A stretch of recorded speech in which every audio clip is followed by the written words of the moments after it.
ही कथा केवळ मनोरंजनासाठी बनवली असून ह्याचा सत्य घटनेशी कोणताही संबंध नाही. तसा आढळल्यास एक योगायोग समजावा. साधारण 2 ते 3 वर्षानंतर महेश आणि त्याची पत्नी अर्पिता हे त्यांच्या गावी निघाले होते. दोघंही फार आनंदामध्ये होते. गाडीचा व्हॉल्यूम पूर्ण वाढवून महेश हा गाण्यांचा आनंद घेत होता. त्याचबरोबर साधारण 5 ते 6 तासांचा प्रवास झाल्यामुळे अर्पिता हिची झोप लागली होती आणि त्याचबरोबर मोबाईलची रिंग वाजली. तो कॉल महेशच्या सरांचा होता. म्हणून महेशने गाडी एका बाजूला घेतली आणि महेश गाडी बाहेर उतरून त्याच्याशी बोलू लागला. त्याचबरोबर अर्पितालाही जाग आली होती. हेडलाईटच्या प्रकाशामध्ये महेश हा पुढे जात राहिला आणि दिसूनासा झाला. अर्पिताला थोडं टेन्शन आले, म्हणूनच तीही गाडी बाहेर उतरली आणि काही वेळाने महेश पुन्हा आला. अरे काय रे, कुठे गेला होतास? अर्पिताने जरा रागातच विचारले.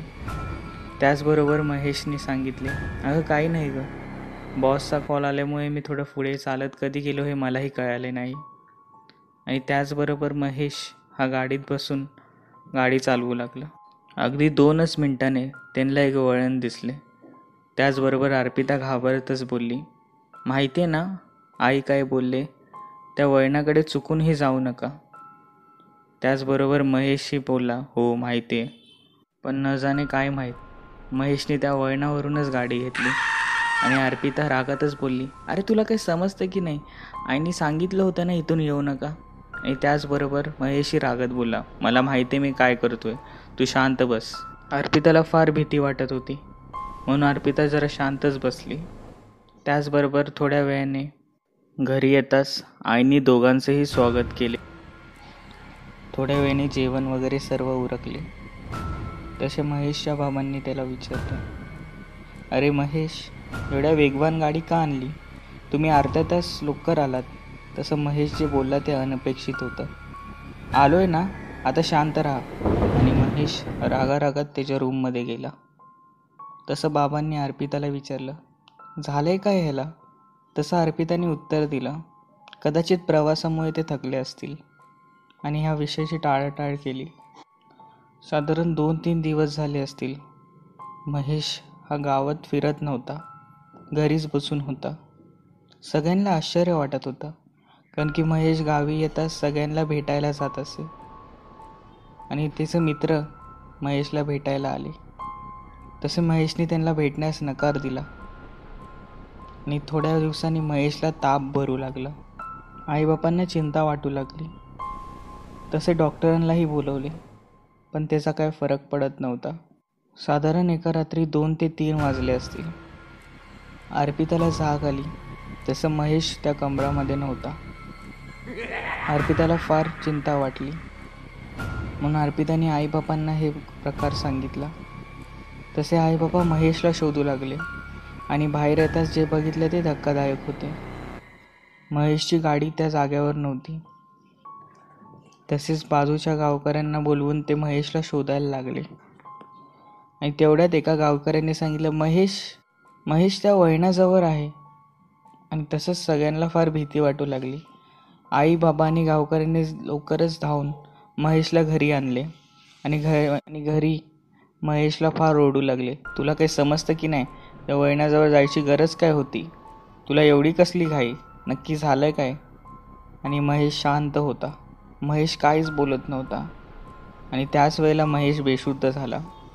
तसंच अर्पिताने विचारलं, बाबा काय झालंय, तुम्ही हे काय लपवताय आमच्यापासून? तसंच बाबाही रागात बोलले, काही नाही, उद्या बोलू. दुसऱ्या दिवशी महेशला बाबांनी विचारले, नक्की तिथे का गेला होतास? तसंच महेशने टाळाटाळ केली आणि पुन्हा त्या रात्री महेश तिथेच जाऊन बसला. यावेळेला मात्र बाबांना फार चीड आली आणि त्या वळणाजवळ जाऊन बाबांनी विचारले, महेश घरी चल. आणि त्यावेळेला महेश बोला, मी नाही येणार घरी. आणि बाबांना आश्चर्याचा धक्का बसला. बाबांना कळून चुकले की हा काय प्रकार आहे.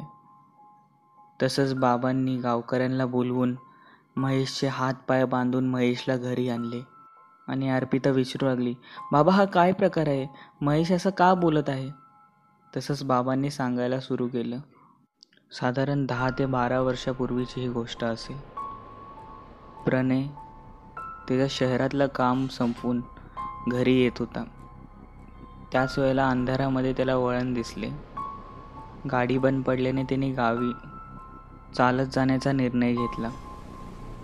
त्या वळणावरनं तो येत होता आणि त्याच वेळेला मोठ्या ट्रकने प्रणयला जागेस उडवले. हा प्रकार धक्कादायक होता. तो ट्रक तसाच निघून गेला न थांबता. प्रणय जागेवरच पडला. प्रणय मदतीची हाक मागत होता, पण त्याच्याकडे लोकांनी दुर्लक्ष केले. काहींनी भीतीपोटी तर काहींनी जाणून बुजून. प्रणय रडू लागला, पण प्रणयची हाक कोणापर्यंत पोचत नव्हती आणि त्याच वळणावर प्रणयचा मृत्यू झाला. आणि त्यानंतर 4 ते 5 मुलं अशीच दगावली.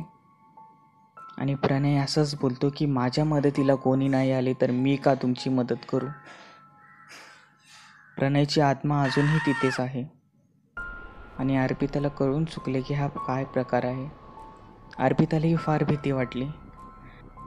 दुसऱ्या दिवशी महेशची तब्येत अजून खालावली आणि महेश विचित्र वागू लागला, बोलू लागला, मी सोडणार नाही.